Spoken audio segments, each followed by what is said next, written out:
All right. Good evening, everybody. We are live here at Stand Up Fight Back, where we discuss the issues that really matter to you. I have co-host Jackie Hernandez with me tonight. Unfortunately, our other co-host Margaret Pius is not going to be able to join us, but we do have a guest, and we are waiting for him to hop on our our broadcast tonight. But in the meantime, we want to greet you, want to say hello to you, and thank you for watching us this evening. This is where we discuss strategic and analysis for the progressive movement. We come every Sunday at 7 p.m. Pacific time, 10 p.m. Eastern time. I am here in Hollywood, actually, in Los Angeles. We just got back from Florida. Um, Jackie, want to go ahead and greet the people tonight? Yeah, thank you everybody for joining us tonight. As always, there's tons of things happening, and 1 hour is never enough. But whatever we are able to have in conversation, we're glad to do so. And yeah, thank you so much for being here. And we're going to be having a guest, and yeah, let's enjoy the time we have today. Yes, so we're going to be having Kerry Harrison. Kerry Harrison is a broadcaster and also he runs his own podcast. You may know him from Air America, where he worked as a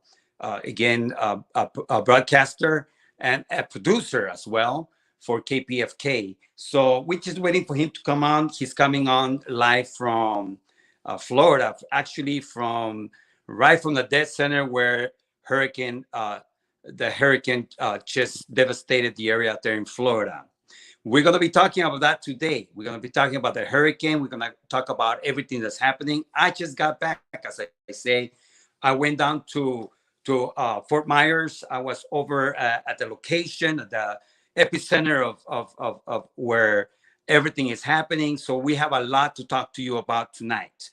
Uh, Kerry Harrison also lives in the area, so he's got pretty much experience of what it was like and what's happening right now in the area. So that's what we're hoping for. As soon as he come in, we're going to be able to have him join us. Uh, so just to give you a little background, this is a hurricane that pounded the area in the west coast of Florida.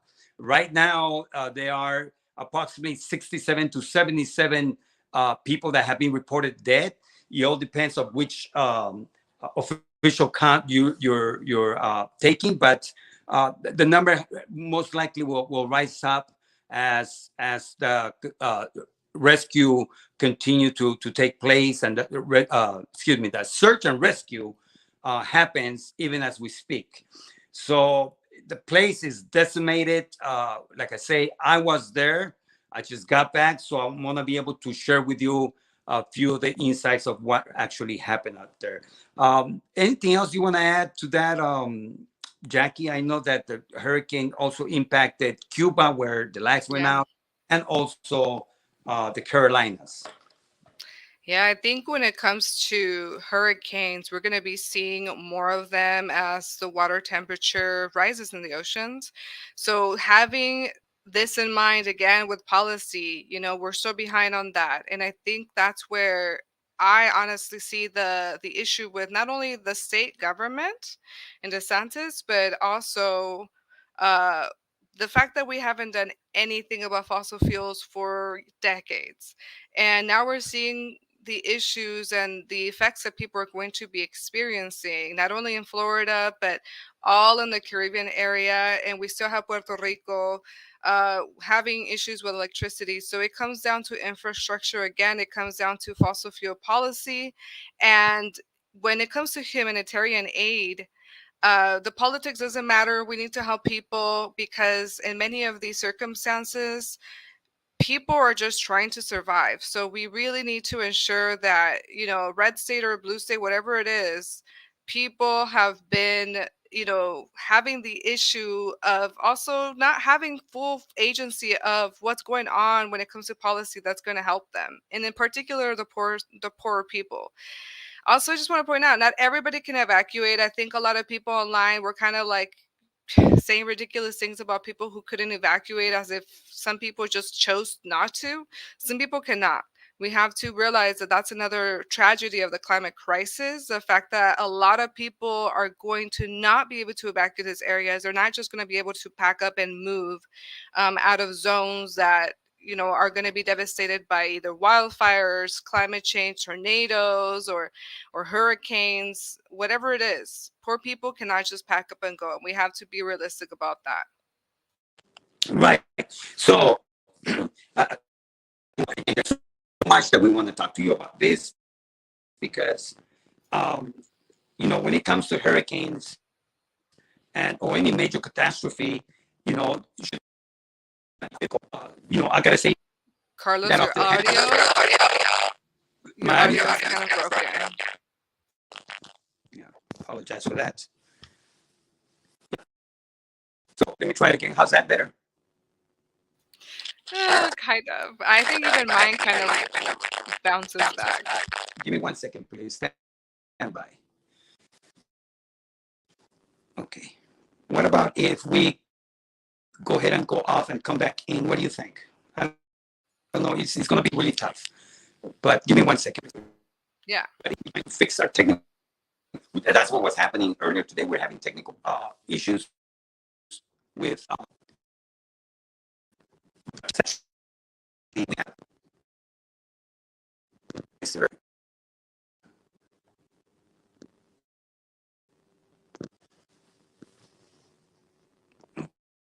Okay, he should be coming in.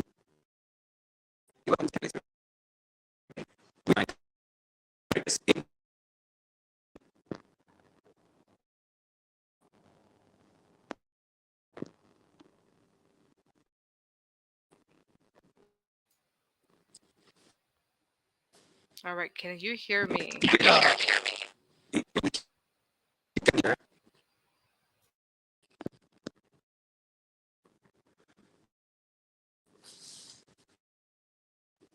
Yeah, I'm trying to get his sound check here. Okay. Should be now.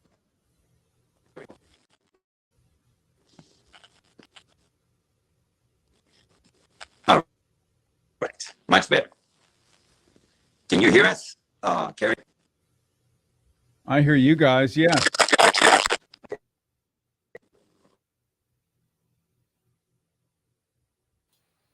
Hi and welcome. Thank How's you. how's It's great to everything be here. going? Well, your audio sounds great. I'm glad Carlos is getting that all tweaked up there. The miracle of the internet. When it works, Yeah. it's great. Yeah, when it comes to these devices, I decided to invest because it's kind of hard when the internet can be choppy. So I totally understand the struggle.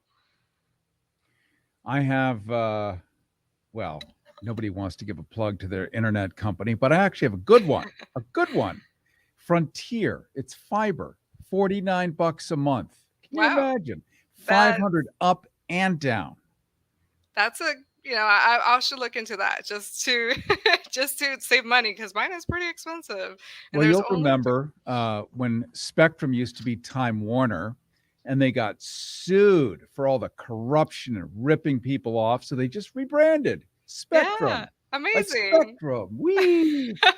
You can And they're, just cover up all the sins and change the names, go yeah. with And in something my else. place in West Hollywood, they had,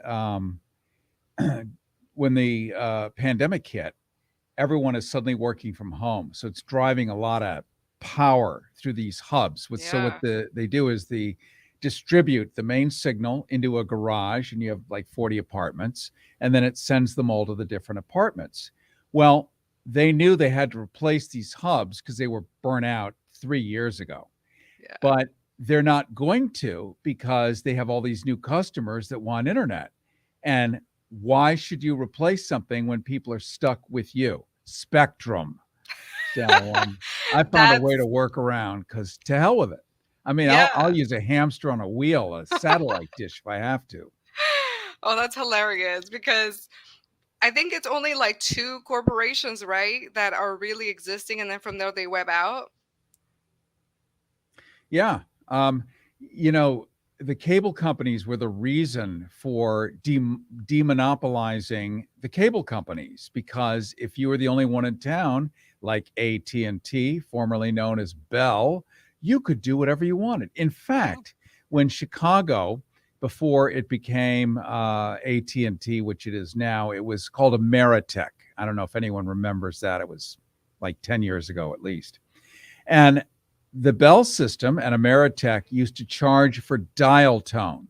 So when you picked up the phone, remember you're paying a flat rate for home service, flat Right. line, or for, well, flat line for sure, flat rate service. You pick it up, you hear a dial tone in Chicago, they charge you 7 cents per dial tone.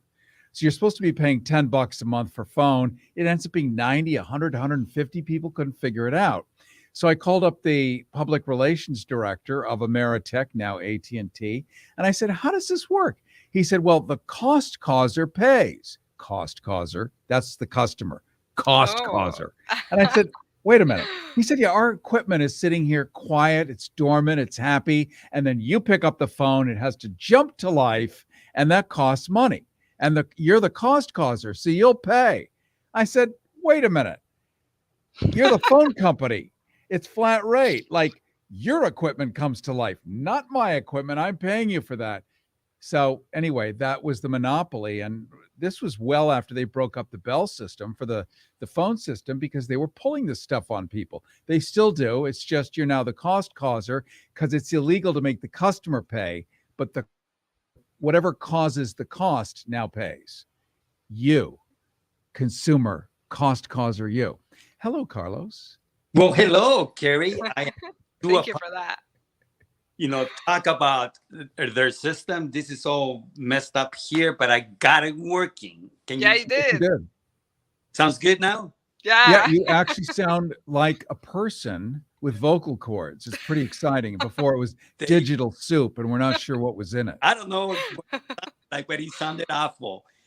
Listen, thank you so much for being with us tonight. I know it's 10:15 Eastern time. You're over in Florida, but I guess you introduced yourself already. But welcome, sir. And Well, thank you, my just friend. so some people don't know, you and I go back a long ways. I was your mailman at one time when I used to be in the post serving in the postal service. Reliable mailman. This is key. We have to put an adjective in front of it. Reliable mailman. Yeah, Like, I knew when you were there, I was going to get my bills, and they would be expensive. So you were a reliable mailman. they brought the bills. They brought the bills, Jackie. I brought the bills out there. That's necessary. I mean, in this world, you cannot go on without a late bill, you know? Yeah, but Carrie, you know, we talked earlier this last week. There's that big hurricane that decimated the area out there. You were at the epicenter of this. What was it like? Oh, Yeah. Well, yeah. So in LA or wherever, I mean, you've got people watching wherever they are, but generally you're probably fairly LA centric.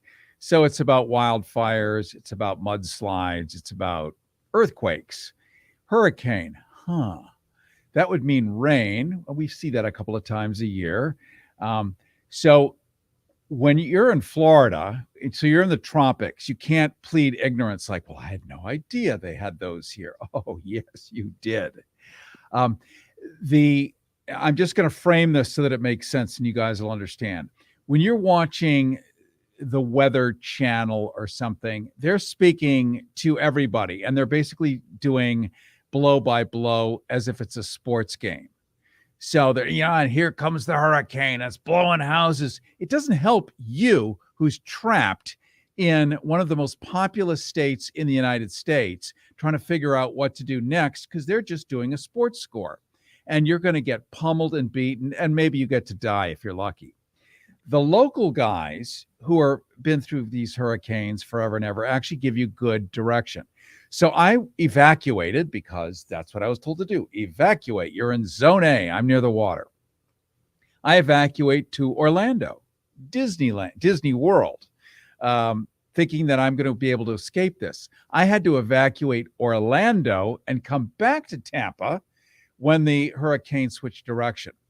Why did it switch direction? Well, this is very important to know. Whenever you're in a weather situation, we have jet streams. So in Canada, the jet stream, which comes down and it pushes the cold front south. And because it goes from left to right, it even looks like a smile. It starts at the top and then it comes down and it goes across the northern border of the United States and then it loops back up and it moves from left to right. Well, as it's doing that, it's pushing the hurricane to the right, inland from the Gulf of Mexico into the, well, it looks like a penis. Let's just call it what it is. The peninsula of Florida as it's hanging down, not going up like Sanibel Island did. They got theirs. So the jet stream, as it's coming down, because it's a cold front, nobody's paying attention to the jet stream. It's all about, spaghetti models. Because at the end of the day, what is the media's job? To sell you a car. That's the media's job. To keep you mesmerized, transfixed, intoxicated with edge of the seat, death defying, oh my God, we're all going to be killed. Don't turn the channel no matter what. If they actually told you the plot of the play in 4 minutes and said, well, it's going to do this and this and this, no need to watch anymore. It's like, okay, I don't need to evacuate. I don't need to do anything. I'll have oatmeal and watch Netflix. Mm-hmm.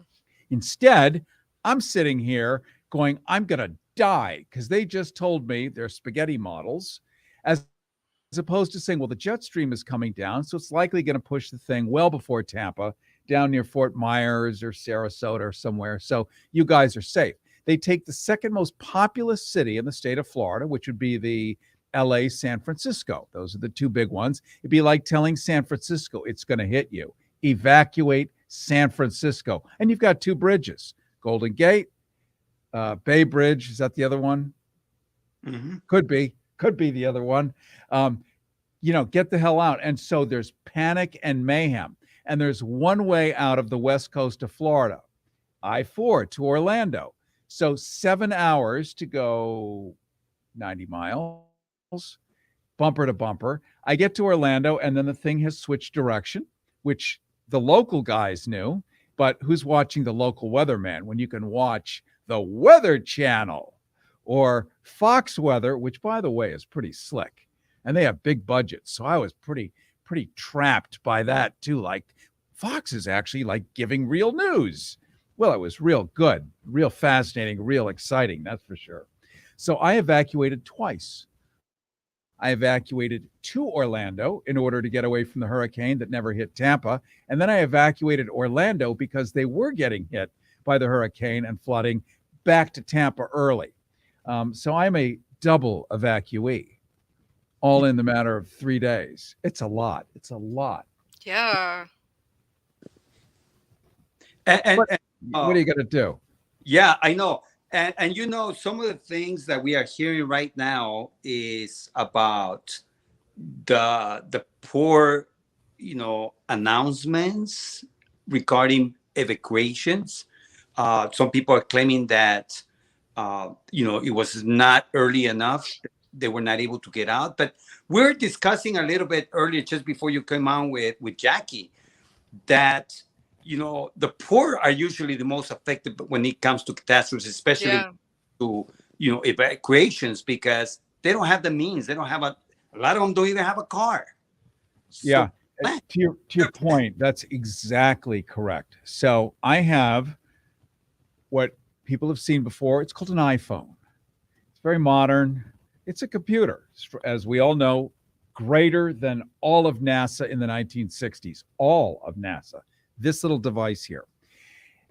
A person who does not have those resources does not have this little device going off with an emergency alert, as did I, telling me you're in zone A. How did they know? Geolocation. They knew I was in zone A and told me to get the heck out. Told me I had this many hours. It was mandatory. Had I not had this iPhone, I never would have known. And so there were entire regions in the state, and there's a lot of starving, hungry people. And I know that you guys do incredible food banking here. They don't know. So maybe their electricity is already out, so they don't have a TV set now to tell them.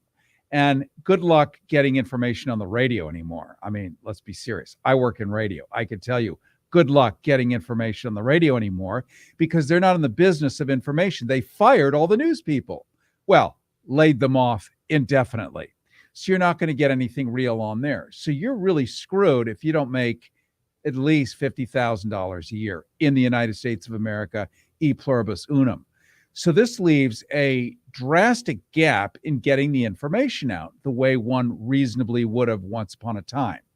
And it all is relying on electricity at this point. So what can you do to alert the biggest population base, which are people without a lot of resources? We're not talking the people whose yachts down in Naples.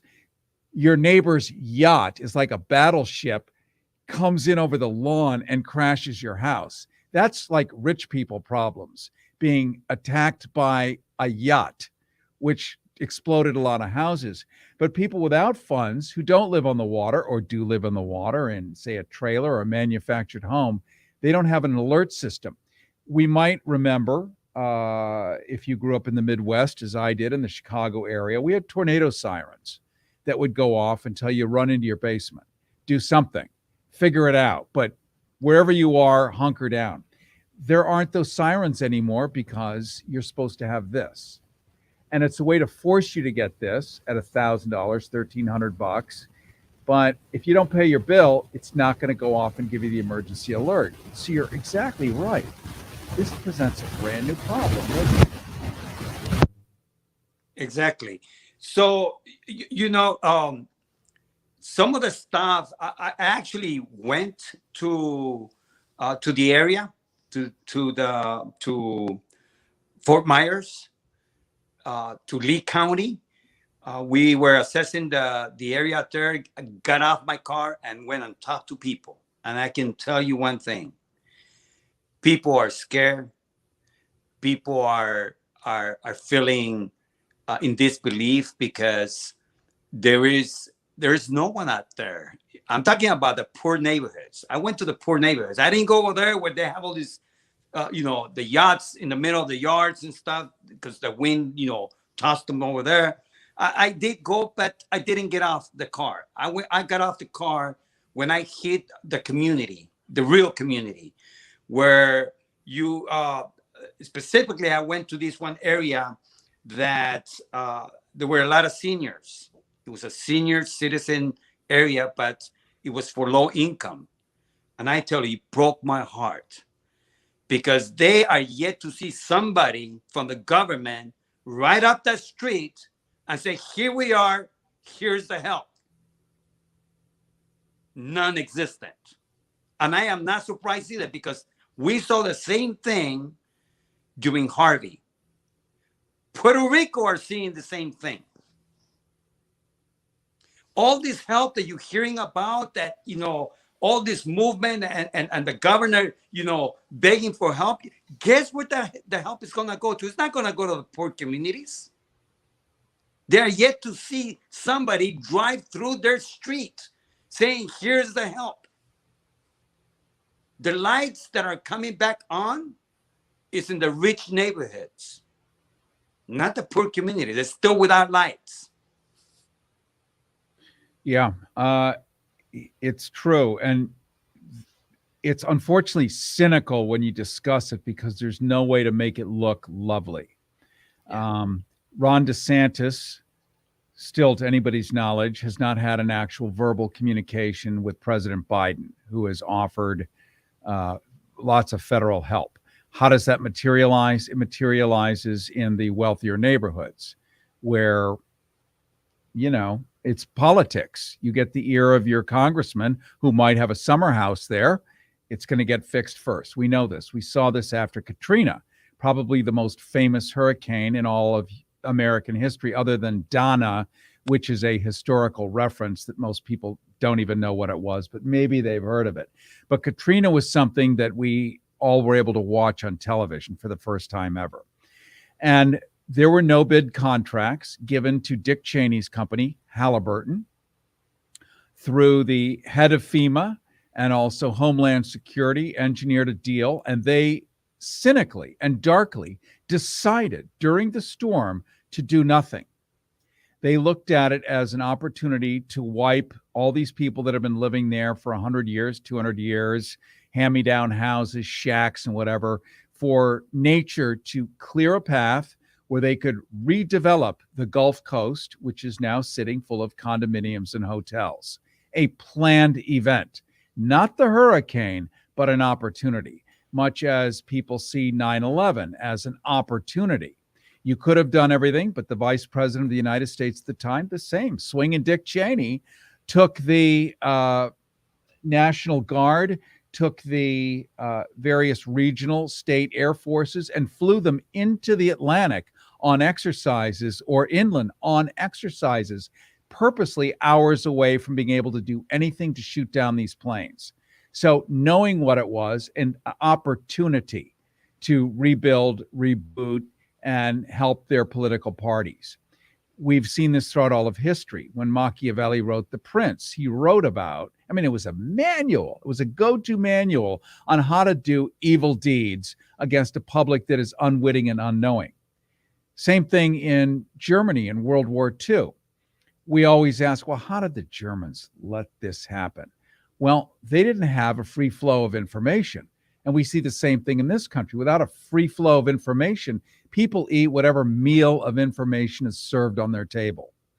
And without having a decent diet of facts and fact checkers, all you know is what you're given. And then when from the White House, for the first time in American history, the president of the United States is declaring that everything people are hearing is fake unless he says it.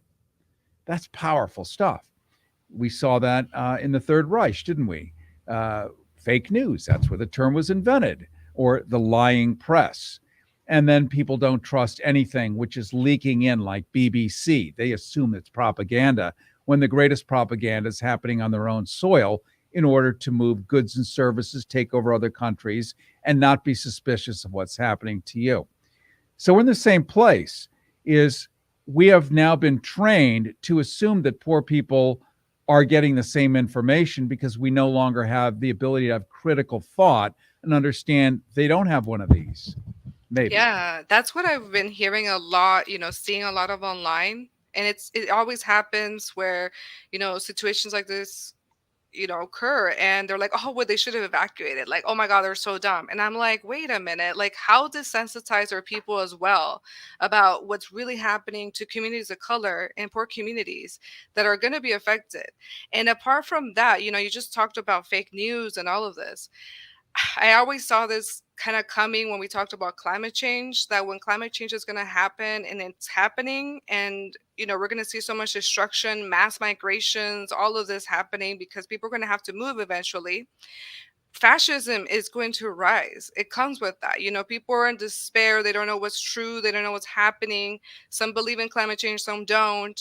And it's like at one point, people just want to be able to have a house, to be able to have a food. And the whole scapegoating happens against immigrants, against the others, right? Like they're the ones who are at fault for this. So we're gonna see a lot of dynamics with climate change, what's happening with hurricanes and everything else that's happening in the country when it comes to tornadoes, earthquakes, wildfires. And I do see this happening, especially now. We saw Italy, for example, right? We see a lot of people being like, oh, we need someone who knows how to turn on the lights, who knows how to do this, who can just get things in order. And with climate change, that's just my fear. Do you see that also? Or what is it that you have been seeing with the conversations when people are talking about, what it is that they need in order to survive this? Well, really a great question, Jackie. Um, let's take some of the older people that Carlos was dealing with in Lee County and Fort Myers and Punta Gorda. I know it's Punta, but they say Punta here. Punta Gorda, Bonita Springs, and these other places, Naples even. They all remembered, or when many of them moved here, retired here, you got tropical storms. That's it. Maybe a hurricane every 5 years, and it was a category 1. I mean, nobody'd ever heard of a 5 like Katrina. Nobody'd really ever heard of a 4. I mean, that was a 1 in every 100-year event. Every year, there's a Cat 4 or 5. And the difference between a 4 and a 5, as Ian was a 4 technically, but it was only 5 miles an hour under a 5, which means it was Katrina. And it upsets me like so deeply because so much could have been done. So on my street, the cops drove up and down with a bullhorn, evacuate, evacuate. I'm guessing in parts of St. Petersburg, whichever part that might be, that isn't where I live, in this area, the Tampa Bay area, where there's 3 major cities, Tampa, St. Petersburg, Clearwater. I'll bet you that those cops were not going down all the streets with the bullhorns, just maybe where the white folks are. And that's objectionable. Like, get a goddamn Goodyear blimp and fly over, skywriting. I mean, we're creative here. We have a giant Air Force base called MacDill Air Force Base that's 10 minutes from where I live. That is where Central Command headquarters for Earth is located. Central Command prosecutes all of the wars in the Middle East. They are the headquarters for the drone programs, everything. JSOC hangs out here, the Joint Chiefs of Command. This is the big cheese here. So you got a military base. What you could do with that kind of power and ammunition to help people, regular people, is unimaginable. But nothing. I mean, I get a cop card reminding me, sir, you need to evacuate. I assume that they're doing that all over until later I find out they weren't doing that all over. Because I made the assumption too, because I see my mayor on TV. I see all the mayors on all the weather channels. We're doing all this great stuff, but we now know who we are. And I think that's the point you're both making, is now we know who we are. Yeah, because we also have people with disabilities. How are they gonna just pack up and also just go without the help? That's the other thing. We always leave people out that have disabilities as if like they don't need that extra help to get out of their situation to be able to be safe. And it's a tragedy really to see just seniors, especially because there's a lot of senior population there, just completely be abandoned. And I guess what the next question that I would have for you would be like, you're talking about the strategies that they use for certain populations. If we had the ability to actually create a system where everybody got those messages, everybody was able to know about the situation, how would that system look like, and how would it be managed? Who would be the what would it look like? Switzerland, Germany, England, even.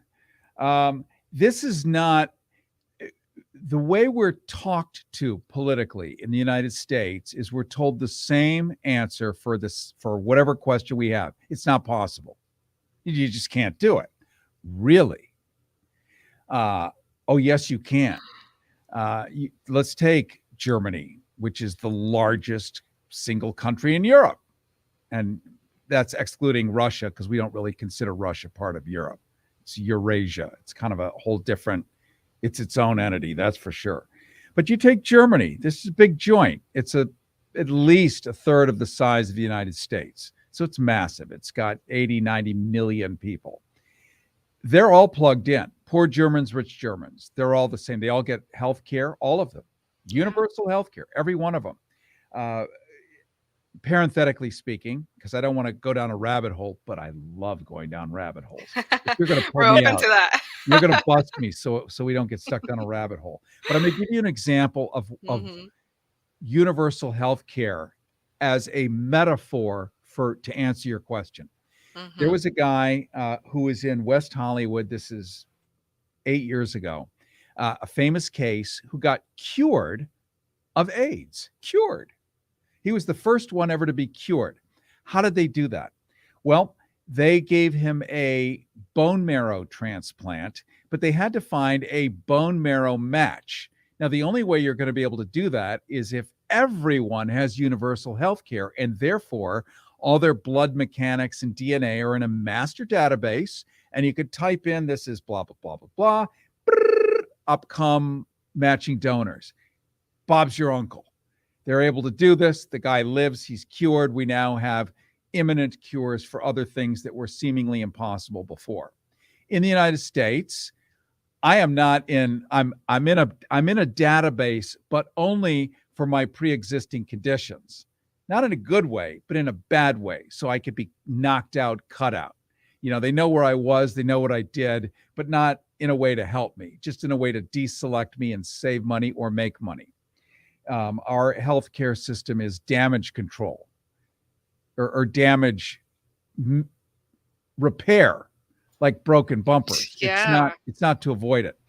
So in the German system, if there is a major blizzard or something that might happen, they're all notified through all their various communications, through TV, on their radios, sirens, whatever. They make sure that everyone knows.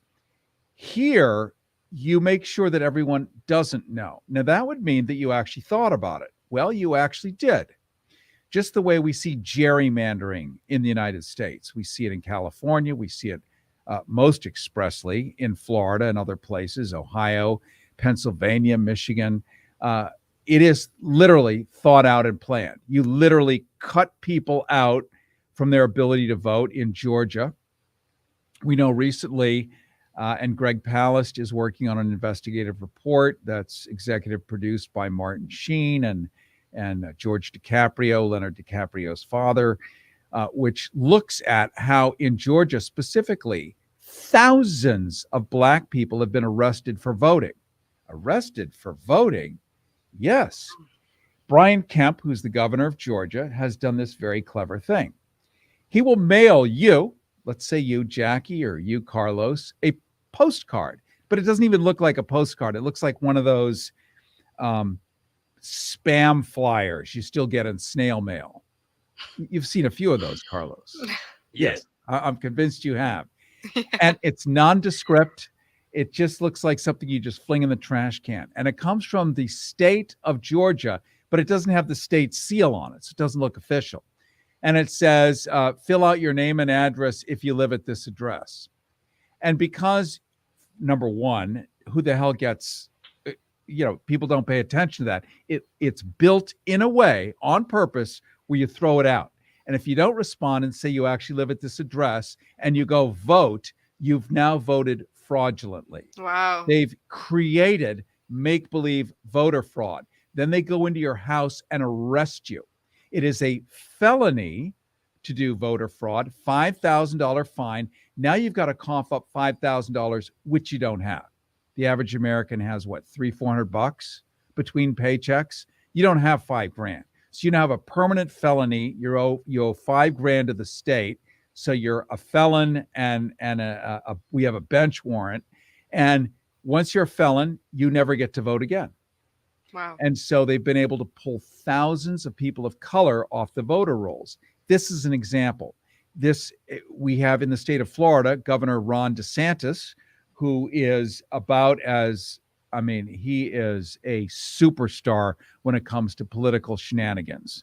This guy is a magnificent champion. So who are the people likely to vote for him? Well, they're the ones that have the yachts floating up on each other's yards. They're the ones with power, prestige, cachet, and donations. One of the things he did recently that we all know about was he went after Disney. Oh, yeah. Now, let me ask you guys who do not live in Florida, and I'm still an Angelino going back and forth, so I'm not an expat completely. But let me ask you what you think the reason is he did this, because I know it's not clear, because it's not clear on purpose. But what do you think? What were you told? Why would he go after Disney? Supposedly because of the don't say gay issues. At least that's what he was saying. But there is more to this because there's money behind this. Yes. Yeah. Yes. So, I mean, what does Disney have to do with gay? except that maybe half their employees, and they would fold if you got rid of them. But apart from that, I mean, Disney is not like the Magic Condom. It's the Magic Kingdom, you know? It's family. It's they're not out there like flapping pride flags. They're not. So here's what it is. Ron DeSantis is drunk with power. He's a used car salesman. He loves running one of the largest states in the United States, and a state that has Donald Trump as one of its new residents, who no longer has to pay state income tax. Thank you, Jesus. So one of the things that's going on is there's been a battle for a couple of decades now where Kissimmee, which is south of Orlando is Disney World. Walt Disney himself, back in the late 50s, early 60s, went to Orlando, which was orange groves. Nothing to see here, move along, drive through, dirt road, nothing. He said, look, I want to build this success model that I did in Anaheim called Disneyland, which is a parking lot compared to Disney World. Disney World is a massive place with Epcot Center. I mean, the driveway to get into Disney World, I mean, it takes a half hour going through trees and never gone. Oh my God. Let me tell you, you're missing out. It is truly the magical kingdom. And so he said to this crummy orange grove, he said, I'm going to bring tourism to Florida like you've never known. Before, all they had was Miami, right? Miami. And it was like New Yorkers going to Miami Beach. That's it. He said, I can bring in like millions of people every year. We're going to build an international airport in the middle of your orange grove.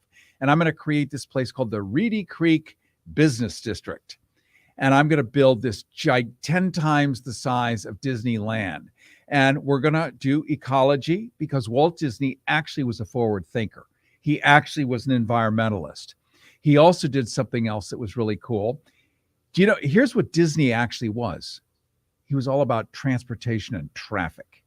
All Disney World is and all Disneyland is monorails. It's just connecting and driving people back and forth in cool new ways, hanging on gondolas, underground, water traffic. It's just a giant cab company. And that was his vision, was to be able to take cities and imitate European cities and connect them so you didn't need a car. How many cars do you see at Disneyland? 0. Can you bring your car in? No. You park in the big parking lot. How do you get to Disneyland in Anaheim, California? You take a shuttle, yet another form of transportation. So that was really his bag. He created this place, and he got, through Florida, a very special exception that no other corporation in U.S. history has ever enjoyed: sovereignty. Sovereignty. Now, this is not Mitt Romney. This is not Citizens United, where corporations are people too, my friend. This is the real deal back in the 1960s. He got to build this Disney World as if it were its own world, like the Vatican, that kind of sovereignty. I was about to say. Yes, it's the Vatican, minus the tea cozy on the head. Well, they have their own frocks. So he got like the best deal in the world. And because of that, so what's the big exchange? Not only does Florida get this giant international airport in Orlando, the center of Florida, which then can service Cape Canaveral, Kennedy Space Center. It can service Tampa Bay. It can service everybody. But what does the state of Florida get out of that beyond all these tourists and everything else? They get to guarantee that people will never have to pay state income tax, because it will now be offset by this giant volume of tourism, because the state of Florida was not generating enough for people going to Miami to offset all the people on the West Coast. So this is now the cure for everything. Ron DeSantis going after Disney means that people are going to start having to pay state income tax unless they vote Republican, because Republicans are anti-tax, but the Democrats are they're not, but they're talking about a state income tax. And all of this is set up and manufactured. It gets better.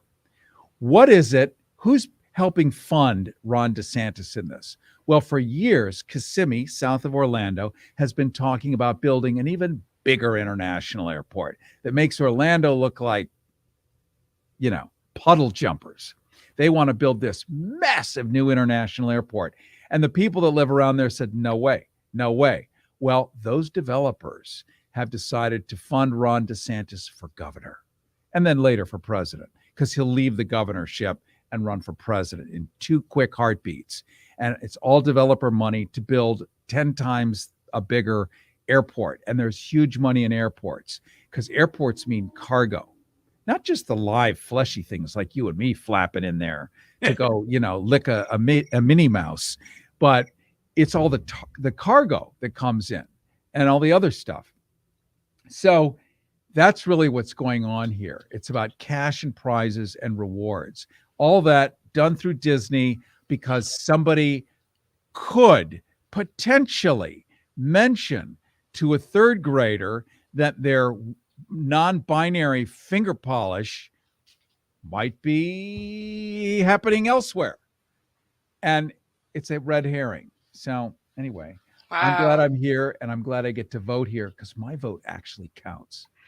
Yeah, honestly, I had no idea about that. Like, I was just reading the most surface part where it was like, oh, people are going to have to pay taxes. But I was like, okay, but what exactly does that mean? And you just let us know. So I'm really thankful that you let us know here, because connecting those dots is definitely what people need to hear. And as you said, a lot of people don't have, media really telling them to connect these dots. So we need to really see the whole picture. Yeah. I mean, to your point, Anderson Cooper, keeping them honest. Who are they?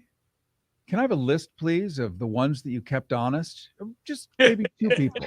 How about just one? Yeah. I mean, seriously, what a joke. Or Don Lemon. I mean, it's just appalling. But that's like the top level here. And it's a joke.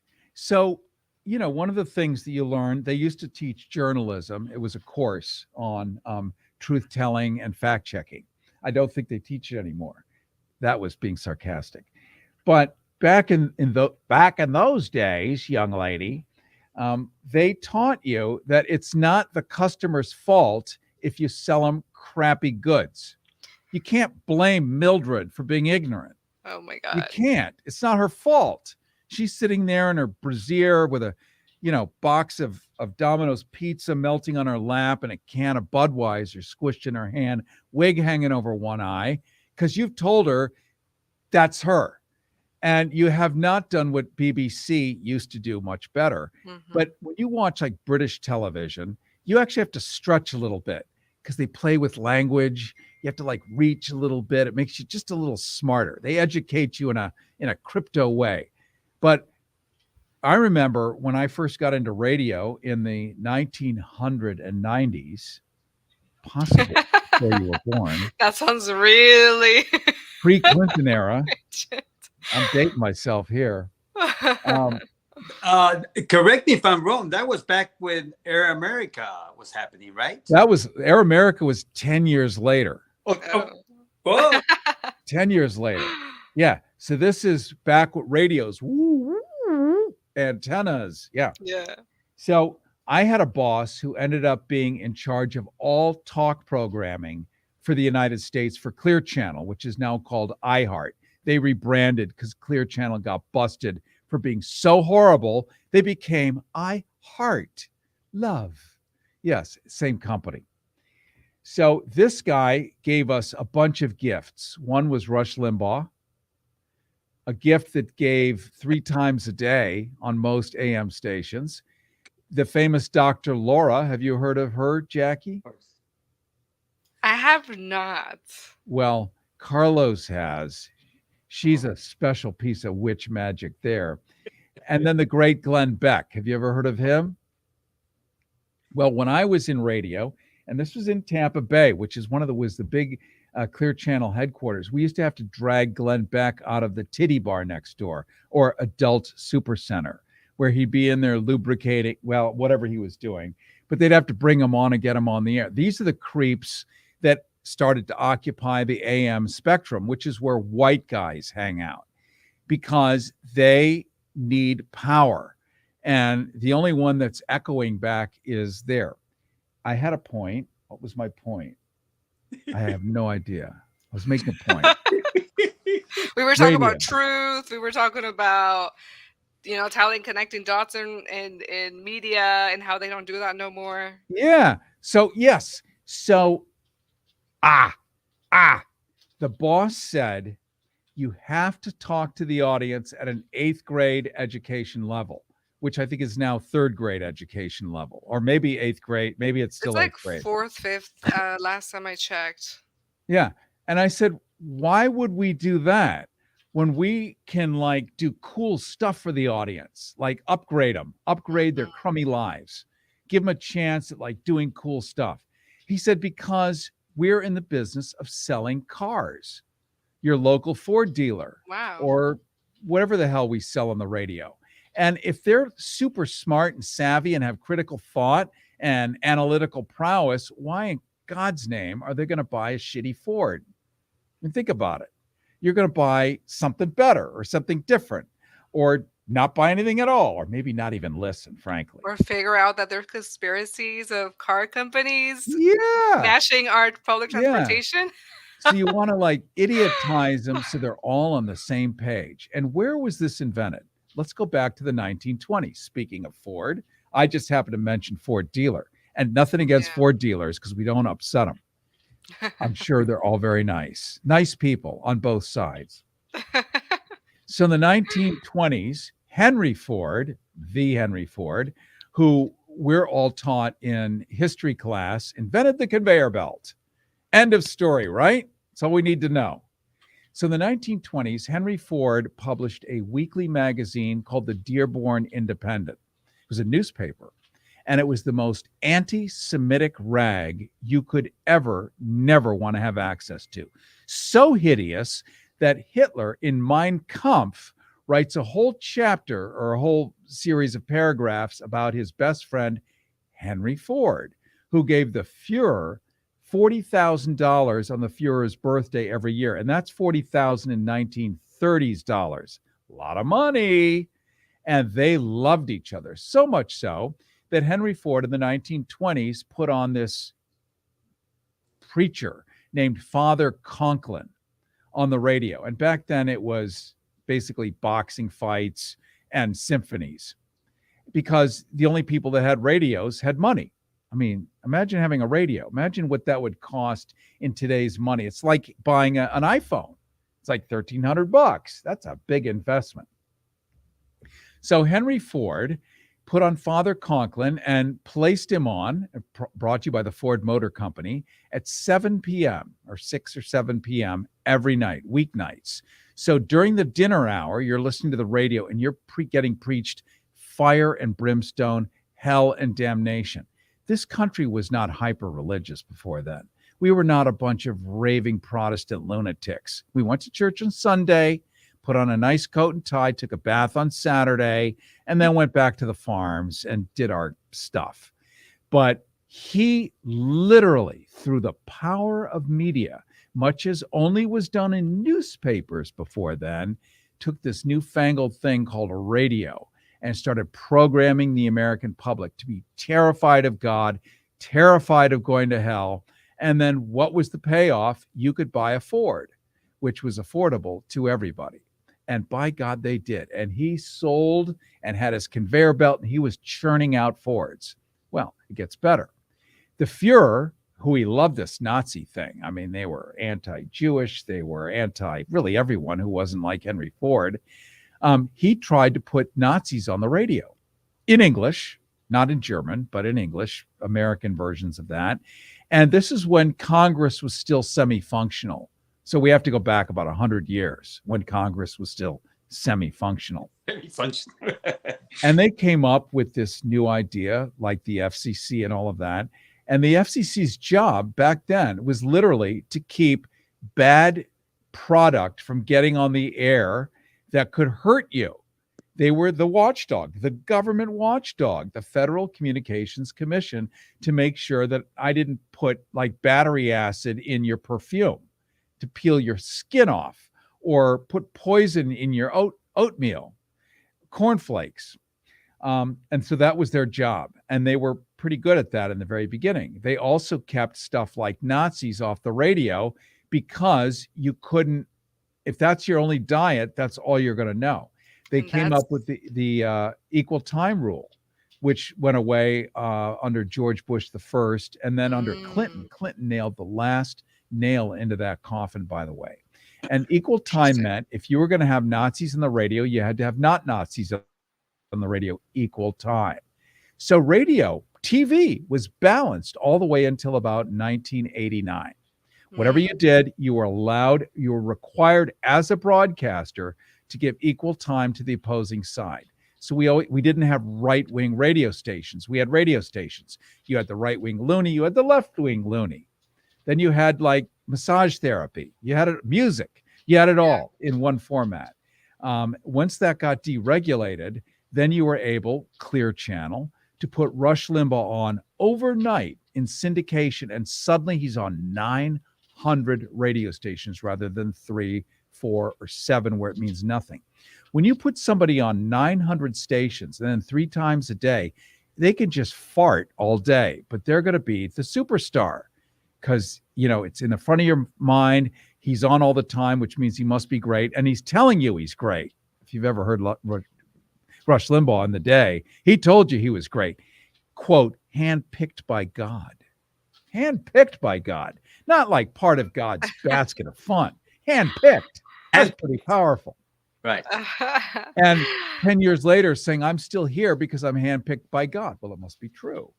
And so this hyper religious stuff and people start to kumbaya, and their perspective and education gets smaller and smaller and smaller. And then on the left, of which I am a component, we murder the educational system partially too, politically correcting each other, saying you can't say that, it's offensive. Well, guess what? Knowledge is offensive. I'm sorry. But if you know what a boil is, or a carbuncle, or how much pus is inside of a zit, that's maybe called medicine or science, but that's offensive. That could make little Timmy throw up. It doesn't mean Timmy shouldn't know about it. Maybe Timmy doesn't need to be a doctor, but the doctors need to be doctors. They need to know about it. And you need to know about it. So if you have one of those, you know what to do, but it's offensive. So we're not going to talk about that. I got in recently into a conversation about what's my pronoun. I don't have one. You have to have one. No, I don't. But you can have one. And you can have all the pronouns you need, but you can't compel me to have one. That's overreaching. And I can't compel you to have one or not to have one. It's none of my business. And by the way, it's my genitals. I do not walk into a conversation with a brand new person and throw my genitals on the table. That's what my pronoun means. That's a little intimate, I frankly. think to me the worst part are the gender reveal parties. That's like where I'm like, I mean, do we really need to know if blue coincides with your genitals or pink does? Like, I think that's where it really does get ridiculous. Like, people really take that, trying to give their child something so seriously. And they have caused disasters. Yeah. Let me ask you something, Carrie. About my genitals? Well, not tonight. Okay. But let me ask you something. Donald Trump. Insert Donald About Trump. his genitals? He Not. says he has big hands. I heard he's got tiny hands. Yeah, that's what. But he's being a master of media, of handling media. Like, he literally, when he's under the attack, he immediately reverses everything. He's good at that. And people, look at right now with everything that's happening to him. He's still, anybody else would have been done a long time ago. He still has a huge following, because he knows how to use the media. Yeah. And the media follows him. I mean, we see that with Major League Taylor Green too, though. Like, I think it's the most scandalous. You want more people, as you mentioned, you want more people to view. So it doesn't really matter if she's saying factual things or not. It's just how ridiculous she's saying, or Donald Trump is saying. They give her the time. Yeah.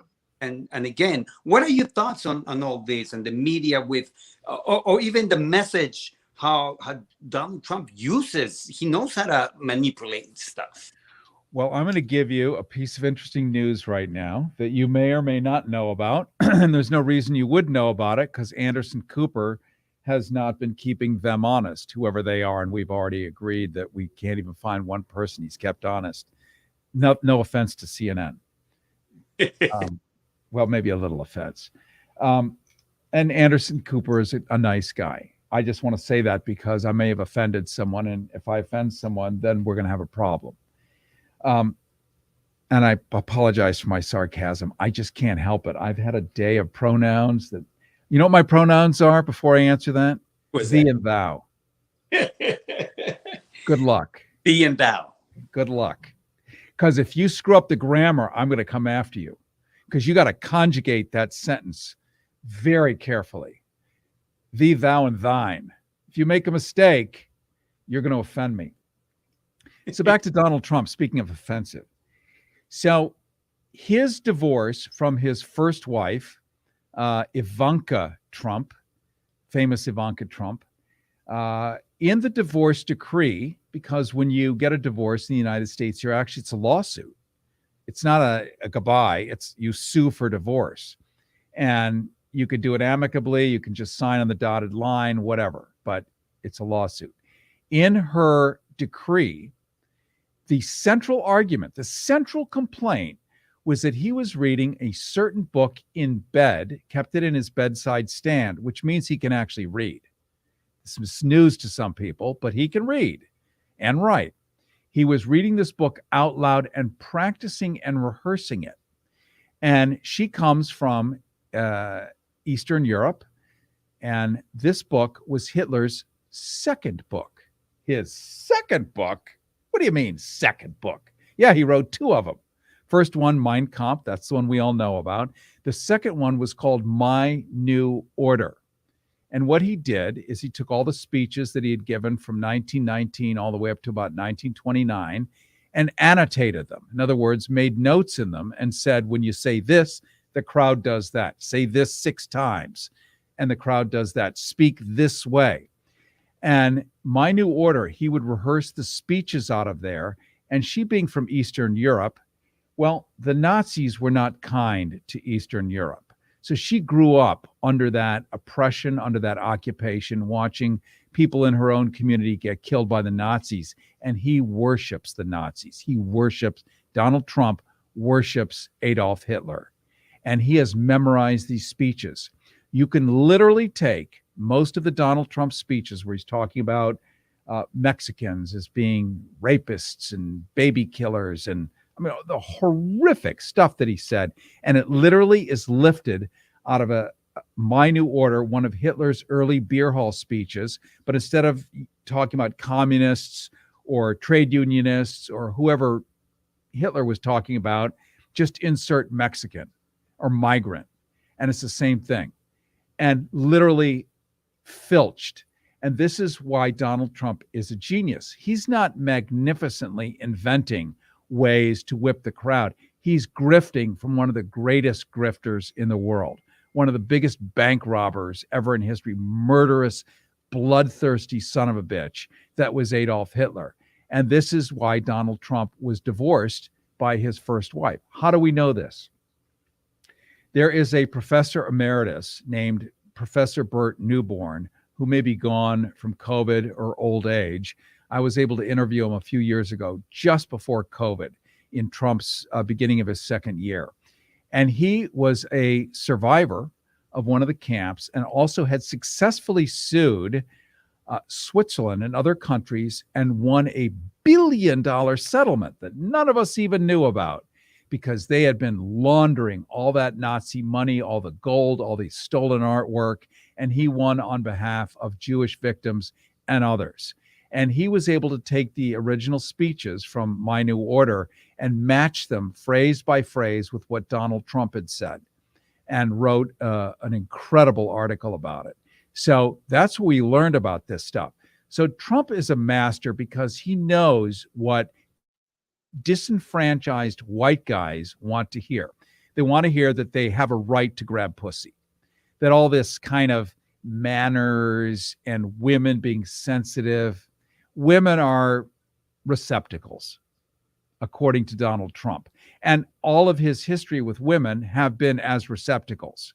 He basically hangs out with hookers or Miss Americas and throws money at them and they respond. This is not the female, all females here. Females represent something like 60% of the human global population at this point because men don't live as long. So there's a lot of women. This is like a handful that he chooses to associate with, that he attracts. And, here we have Melania, the same kind of sociological stereotype here. And so this is who he likes. You talk to the average white guy who doesn't have any retirement anymore because he's been screwed by Wall Street back in 2008, back in 1989. His job is gone. He doesn't have any real foreseeable future. He's angry. Donald Trump represents the anger of white men who need to get even. And it really works. And they dress up as deer and elk and they storm the Capitol building. I mean, seriously, there's some Disney characters for you. I mean, Europeans were looking at this like, what is that? What is this guy with antlers? I have to even say, like, I don't know, like, this is just me wondering. Ivanka's death was pretty mysterious to me.